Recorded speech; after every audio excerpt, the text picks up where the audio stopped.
हाँ, आज जो है हम आगे प्रोसीड करेंगे कि फॉर्म को रजिस्ट्रेशन के बाद किस तरह फ़िल किया जाता है।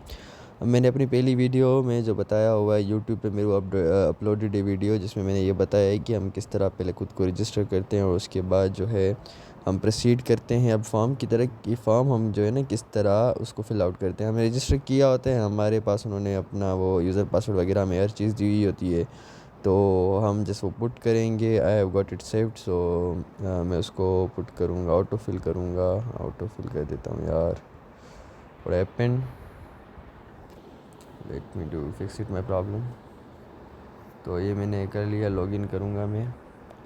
चलें, अभी मेरे पास ये एप्लीकेशन आ चुकी है, ठीक है। और देखा जाए तो यहाँ से अब स्टेप्स जो आपको पता है, मैं रजिस्ट्रेशन कर लिया, मैं फिलिंग ऑफ एप्लीकेशन फॉर्म, ठीक है। तो हम एप्लीकेशन फॉर्म में जाते हैं और उसके बाद अपनी जितनी भी डेटा होती है हमारे पास, ठीक हो गया। तो हम वो डेटा देते हैं, अपना फ़र्स्ट नेम देते हैं, first name Ali, middle name मर्दा, और लास्ट नेम मेरा कुछ नहीं है। डेट ऑफ कुछ भी दे दे आप, कुछ भी दे दो, कुछ भी, मतलब मैं तो रैंडम पुट करूँगा, लेकिन आप अपनी जो है ना ओरिजिनल जो है वो पुट करोगे, ठीक हो गया। जेंडर सेलेक्ट करोगे, सॉरी मेल हूँ मैं यार, मेल करना है। और नेशनलिटी सिलेक्ट करेंगे, पाकिस्तानी है, ठीक हो गया। उसके बाद CNIC नंबर हो गया, और इस तरह के जो है ना ये आप एसेंशियल्स जितने भी हैं आप वो पूरा करोगे। वो कुछ भी मतलब डाल दो। Wait a minute, I want type it my original, ठीक हो गया। उसके बाद फादर्स नेम आप बताओगे कुछ भी, मतलब XYZ, ठीक हो गया। उसके बाद आप फादर के स्टेटस बताओगे और फादर्स प्रोफेशन बताओगे, ठीक है। इंजीनियर है, डॉक्टर है, सिलेक्ट वन, ये क्या है, इनकम। इनकम जब बताते हैं आप लोग तो ये आपके पास एक शेड्यूल, मतलब सामने आपके सामने ना एक चार्ट खुल के आ जाता है। तो उसमें आप वो जो स्टूडेंट्स जो स्कॉलरशिप के लिए अप्लाई कर रहे होते हैं, तो they should wisely selected, because at the end of the day जब उनको स्कॉलरशिप का मसला आ रहा होता है कि वो सोच रहे होते हैं हम हमने तो 3 से 4 लाख अपने फादर की सैलरी सेलेक्ट कर ली, लेकिन अब क्या होगा, किस तरह होगा। तो जो आपकी ओरिजिनल होती है आपको वही सिलेक्ट करनी होती है, क्योंकि बाद में आपको उस चीज़ का प्रूफ भी देना होता है स्कॉलरशिप अगर फॉर्म आप फिल कर रहे हैं। अदरवाइज़ अगर आप नहीं कर रहे तो फिर आप जो सिलेक्ट कर सकते हैं, मतलब जो आपकी है वैसे ओरिजिनल तो वही करनी चाहिए। अब जैसे किसी की 60 से 80 हज़ार, चलो वो सिलेक्ट कर ली। और फादर्स ईमेल अगर इफ़ एप्लीकेबल, ये जो स्टेरिक होते हैं इसका मतलब यही होता है, जो रेड रेड स्टार्स नज़र आ रहे हैं इसका मतलब यही होता है कि आपको वो जो है ना ज़रूरी फ़िल करना है। लेकिन अगर नहीं है स्टेरिक तो आप उसको लीव भी कर सकते हो, अगर कुछ भी है मतलब लगा लो, ठीक है।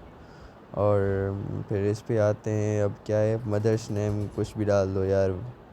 और मदर्स स्टेटस मतलब कुछ भी मैं डाल रहा हूँ, लेकिन फॉर यू जो आप जो फिल करेंगे तो आप तो अपना ओरिजिनल डेटा डालेंगे। तो mother alive, okay. Mother's profession obviously हमारे पास ज़्यादातर हाउस वाइफ होते हैं, किसी की डॉक्टर होगी तो डॉक्टर डाल दो भाई। और मदर्स इनकम पर मंथ तो अगर है एप्लीकेबल तो सही है, अदरवाइज नन ने हो जाएगा, नॉट एप्लीकेबल। डोमिसाइल का प्रोविंस कौन सा है, गिलगित है, कैपिटल है बलूचिस्तान है, KPK कुछ भी है, ठीक है। और डिस्ट्रिक्ट कौन सा है, फिर आप उस हिसाब से डिस्ट्रिक्ट भी करोगे, ठीक हो गया। और एरिया अर्बन में आते हो, रूरल रूरल में आते हो तो उस हिसाब से, ठीक है। अर्बन है, रूरल है तो वो सिलेक्ट करोगे। एंड रिलीजन सिलेक्ट करेंगे आप अपना Muslim. And then are you special person. Special person का मतलब ये होता है कि क्या आपको कोई माजूर हो सकता है, और किसी को कोई ऐसी फॉर लाइफ टाइम, मतलब जो आपकी इनेबिलिटी होती है, इनेबिलिटी इन द सेंस कि किसी का मतलब मसला होता है। स्पेशल पर्सन से मतलब इन द सेंस ले लें कि जो नॉर्मल पर्सन नहीं है, ठीक है। तो वो आप अगर हैं तो आप ओके करेंगे, अदरवाइज़ नो, ठीक है। Do you have any chronic और कम्युनिकेबल डिजीज़, हाँ ये भी है, किसी को कोई बहरा होता है, किसी को कोई बोल नहीं सकता, और कोई नहीं क्रॉनिक डिजीज़ अगर है तो वो भी येस और नो के उसमें आपको रिप्लाई करना है, ठीक है। Are you first from the family to apply.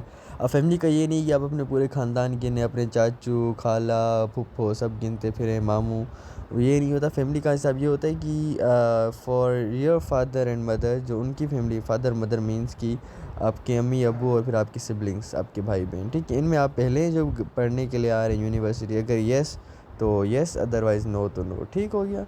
तो उसके बाद अपना प्रेजेंट एड्रेस, जो आपका पोस्टल एड्रेस होता है जिस पे आपको कुरियर शुरियर किया जा सके, आप वो पुट करते हो। और फिर आप अपना परमानेंट एड्रेस पुट करते हो जो आपका CNIC पे होता है ऑब्वियसली, ठीक है। ये आपके जो एड्रेसेस हैं ना, ये आपने वाइजली देने होते थे, हॉस्टल में आपकी हेल्प करते हैं हॉस्टल लेने में। और उसके बाद आपका कोई भी फ़ोन नंबर, ठीक है, फ़ोन नंबर इन सेंस कि आपको कांटेक्ट करते हैं, आपको मैसेजेस आते हैं, और जो आप नंबर इसमें दे देते हो तो वो नस के साथ मुंसलिक रहता है फॉर योर होल डिग्री। और उसके बाद भी जितनी भी अपडेट्स आ रही होती हैं तो उस हिसाब से, ठीक है। यहाँ पे आप 92 लिखोगे, 92, ठीक है। यहाँ से आगे कोई भी है, 315 है, ठीक है। यहाँ पे 3 4 5 6 7 8 9 9 डालो, ठीक है। तो इधर भी ऐसे कुछ मतलब नंबर्स दे दो, इधर भी नंबर देना पड़ेगा। ये मोबाइल नंबर गार्डियन का, अपने फादर का नंबर दे दें आप यहाँ पे, ठीक है।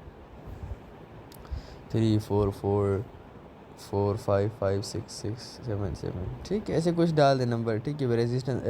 रेजिडेंस का और अदर्स का नॉट कंपलसरी, तो आप जो है उसको ना दे भले, ठीक हो गया। उसके बाद है कि have you applied intended apply for paying credit scheme of army navy. ये उनके लिए होती है जो आर्मी में बंदे सर्व कर रहे होते हैं, तो उनकी फैमिली वालों के लिए होती है। ऑब्वियसली अगर हमारी जो हम सिविलियंस होते हैं, अगर उनमें से किसी की नहीं है तो वो नो करेगा, अगर येस है तो फिर येस कर देगा, तो उस हिसाब से उसको डील किया जाएगा। अभी उसके बाद जो है ना मोस्ट इंपॉर्टेंट पार्ट आ जाता है NET का, वो ये कि आपको मोड एंड स्टेशन आपको कौन सी चाहिए। मोड आप कंप्यूटर बेस्ड, वो सिर्फ NET कंप्यूटर बेस्ड जो है कहाँ कहाँ होती है, इस बार कोयटा में भी इन्होंने ऑफ़र करना शुरू कर दिए कंप्यूटर बेस्ड NET, और इस्लामाबाद में, ठीक हो गया। और पेपर बेस्ड NET के लिए देखें, उसमें भी आपके पास सिर्फ कराची ही होगा मेरे हिसाब से। अब इसमें देखिए select centre Karachi and Gilgit, तो इन्होंने गिलगित में भी अभी सेंटर अपना बना दिया है और कराची में भी, ठीक हो गया। तो पेपर बेस्ड का इस हिसाब से होता है, कंप्यूटर बेस्ड का इस हिसाब से होता है क्योंकि सारा टेस्ट कंप्यूटर पे होता है, और विद इन अ डे आपका 24 आवर्स में आपका रिज़ल्ट आ जाता है। और PBNET मतलब पेपर बेस्ड NET का ये हिसाब होता है कि इट टेक्स 2 to 3 वीक्स, तो आपका उसके बाद आता है। और कराची में होता है, और वहाँ पे आपको पेपर पे जो है ना ये टेस्ट देना पड़ता है, आपको एक की दी जाती है, वो की फिल की जाती है। और उसके अलावा चलो ये भी हम कर ही देते हैं मतलब, ठीक हो गया। एकेडमिक बैकग्राउंड, आपने FSC की हुई है, आपने O लेवल्स किया हुआ है, आपने डिप्लोमा एसोसिएट किया हुआ है। FSC इंटरमीडिएट हमने ये किया होता है मोस्टली स्टूडेंट्स ने, तो ये ओके। और सिलेक्ट HSC इक्विवेलेंट, अभी आपने प्री इंजीनियरिंग की है, प्री मेडिकल ग्रुप ज्वाइन किया हुआ है, या फिर मैथमेटिक्स फिजिक्स और कंप्यूटर एज अ मेजर, क्योंकि काफ़ी स्टूडेंट मेरे भी बैचमेट ऐसे थे जो केमिस्ट्री नहीं पढ़ते थे, तो वो प्री इंजीनियरिंग में नहीं आते, तो उनके लिए फिर ये एप्लीकेबल होता था। जिसको भी मैंने इसको थोड़ा डार्क किया शो होगा, ठीक। तो ये मैथमेटिक्स फिजिक्स और computer as a major show किया हुआ था। तो जो मैं था, मैंने केमिस्ट्री और उनके साथ मैथ्स फिज़िक्स पढ़ी हुई थी, तो मैंने फिर इंजीनियरिंग ग्रुप में आती हैं तो वो फिर इंजीनियरिंग किया हुआ था, ठीक हो गया। तो इस तरह जो है ना आप ये सिलेक्ट करते हो, और उसके बाद फिर आपके मार्क्स वगैरह का क्राइटेरिया आ जाता है। आप अपना ईयर बताते हो, इस आपने मैट्रिक कब किया, जैसे मैंने 2020 में किया था, 2020 में, ठीक है। टोटल मार्क्स बताते हो, लेट्स सपोज 555, ठीक है। ओ माय गॉड, ठीक है, आउट ऑफ कितने भी कोई हो, ठीक है, कुछ भी हो, आप ये सारा फिल करते हो डेटा, ओके।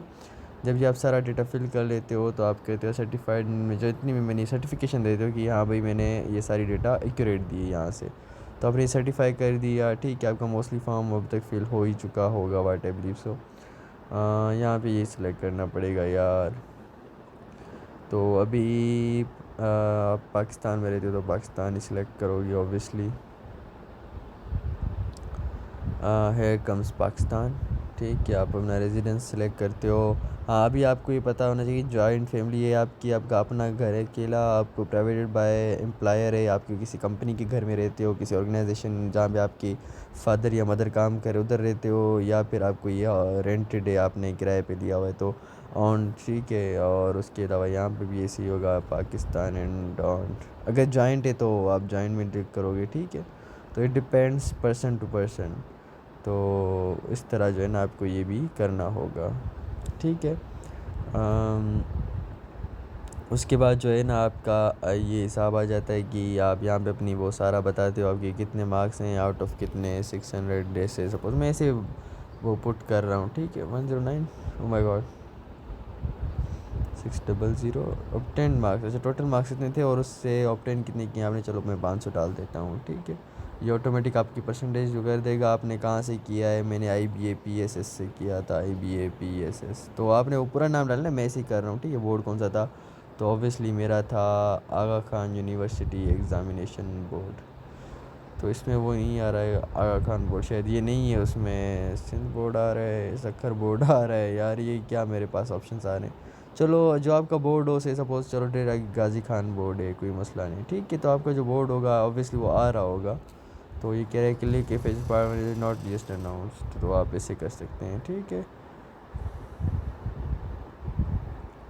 तो इस तरह जो है ना, आप इंटरमीडिएट का रिज़ल्ट भले फिर पुट ना करें, अपने मैट्रिक का पुट कर दिया, एचएससी का आपको पुट करना होगा। अगर नहीं आया तो आप यहाँ पे टिक करते हो, अदरवाइज़ आप यहाँ से जो है ना ये कर सकते हो सारा। और स्टिल यहाँ पे जाके आप अपना बोर्ड सेलेक्ट कर दो। ऐसे सपोज कि एवरेज है आपने की है भाई 600 में से आपने 550 ऑब्टेन किए हैं, एंड देन आपने कहाँ से किया है, आपने ऐसे सपोज मैं IBAPSS कर देता हूँ, ठीक है। मतलब आप अपने इंस्टीट्यूट का नाम लिखोगे जिस कॉलेज से आपने किया है।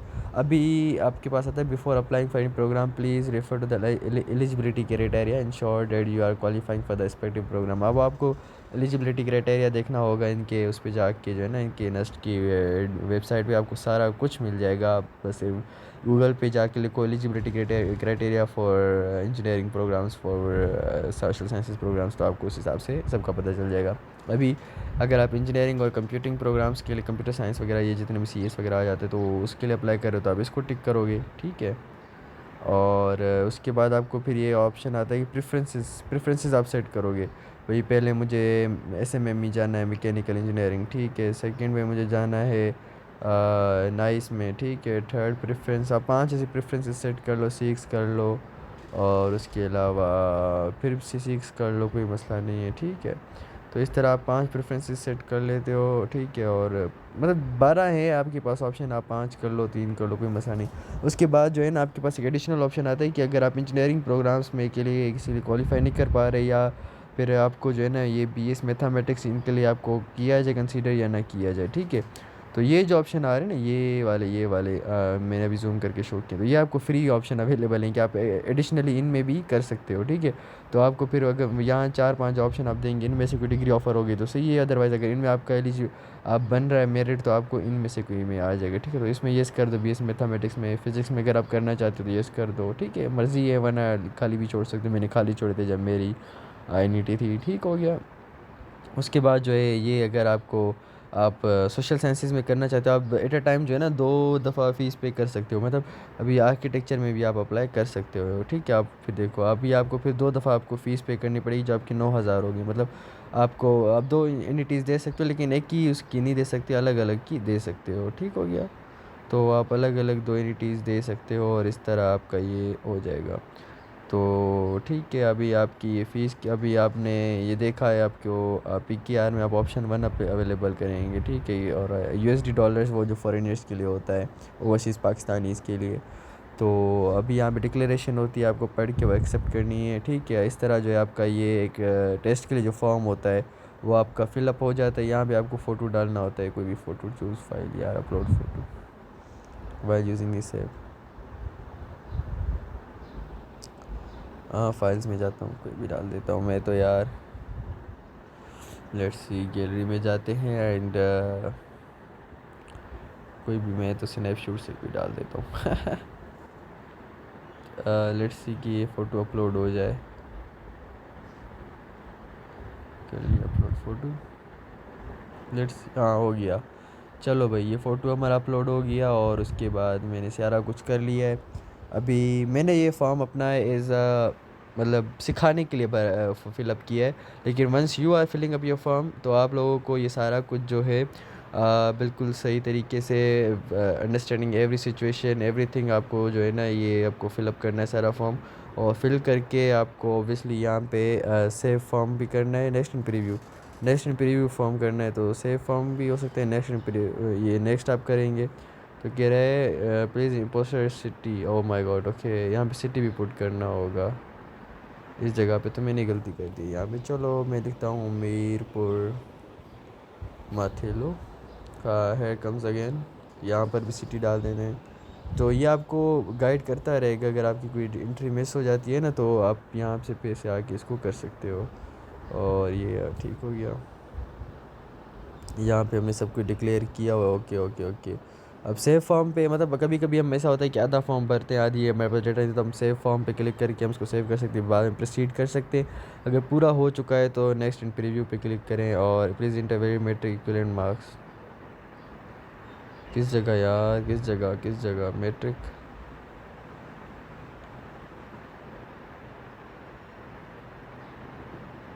अच्छा है, कैम्ब्रिज डाला हुआ था मैंने, चलो फैसलाबाद बोर्ड डाल देता हूँ, कोई मसला नहीं। तो ये सारी चीज़ें आप जब फिल करेंगे तो आप परफेक्टली काम करें। Enter please enter valid matric equivalent mark total marks. अच्छा इनके पास क्या यूनिटी होती है क्या कोई यार? 550 कर दो शायद। हाँ वो तो नहीं सकती ना बिल्कुल इस तरह, बिल्कुल सही बात है। चलो अभी देखते हैं। Oh my god, once again मेरे थे मैट्रिक में 1100 मार्क्स, उसमें से मेरे आए थे, शायद इन्होंने एक प्रोग्रामिंग की हुई है इसकी, चलो उसमें से आए थे 966, आई रिमेंबर। अब तो खुश हो गए ना, अब तो खुश हो जाना। चलो अभी कहते हैं इंटरमीडिएट पार्ट 1 टोटल मार्क्स, वो भी भाई इन्होंने बोला है कि आपकी गलत हैं। चलो मैं 500 कर देता हूँ, 550। उसमें से मेरे आ गए 480 से सपोज, नॉट नेक्स्ट प्रीव्यू।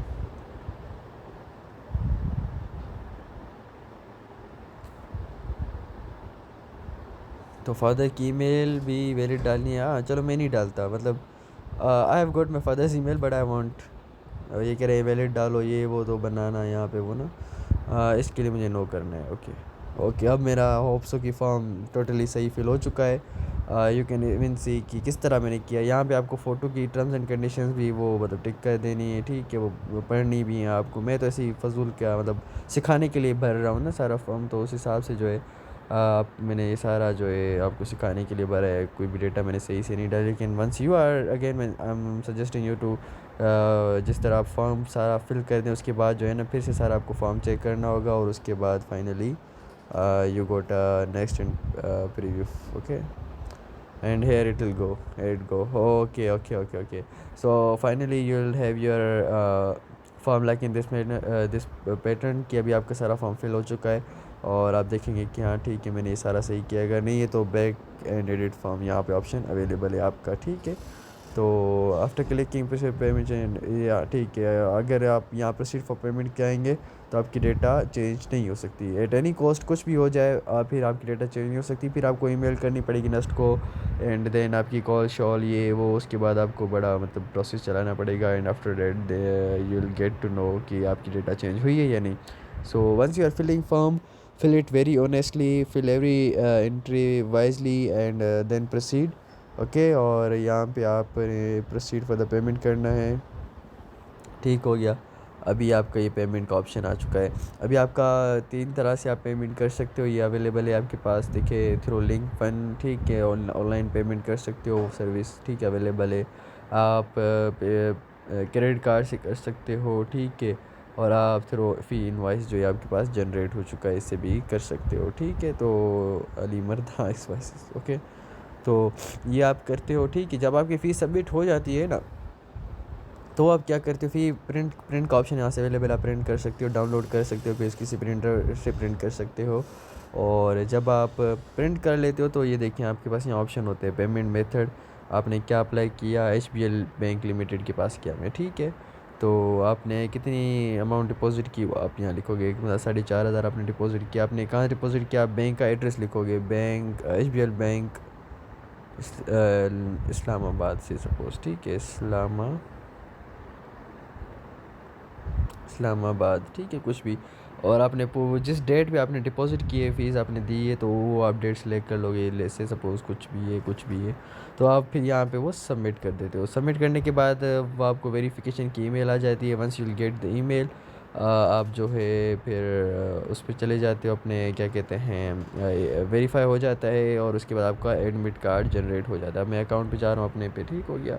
तो ये देखिए आपको for final submission application form provide following details, ये आपके पास शो हो रहा होगा ऑब्वियसली जैसे आप अपना पोर्टल खोलेंगे। और उसके बाद अगर हम देखेंगे, अभी हमारा ओपन हो रहा है, से लेट्स सी। सो ये हमारा भी स्कॉलरशिप फॉर्म जो हमारा मेजर था इसके लिए, इस वीडियोस बनाने के लिए। तो I would say will make a separate video for the scholarship form. तो अभी इजाज़त चाहूँगा। अभी आप देख सकते हैं कि मैंने फिलिंग है, सबमिशन सबमिट कर दिया है मैंने, ठीक है। फ़ी इनवाइस मुझे इशू हो चुका है। फ़ी इनवाइस अब मैं यहाँ से डाउनलोड करके और फ़ी डिटेल्स वो कर दूँगा, तो फ़ी वेरिफिकेशन मैंने यहाँ कंप्लीट होके आ जाएगी। उसके बाद जो है मुझे टेस्ट शेड्यूल बता दिया जाएगा। इधर इस पे एडमिट कार्ड आ जाएगा पीबीएनईटी के लिए और उसके लिए, दोनों के लिए आता है, ठीक है। तो इस तरह आप गाइस फॉर्म को फिल करेंगे और होप फॉर द बेस्ट कि आप लोग इंशाल्लाह अच्छी प्रैक्टिस करें। और जो है ना फॉर्म्स वगैरह जितने भी, किसी को अगर मसला आ रहा होगा, कोई न्यू भी होता है जिसको मसला आ रहा होता है, तो आप यहाँ से जो है ना फॉर्म किस तरह फिलअप करते हैं, तो किस तरह सारी डिटेल्स डालनी है, तो वाइजली आपने फॉर्म फिल करना है।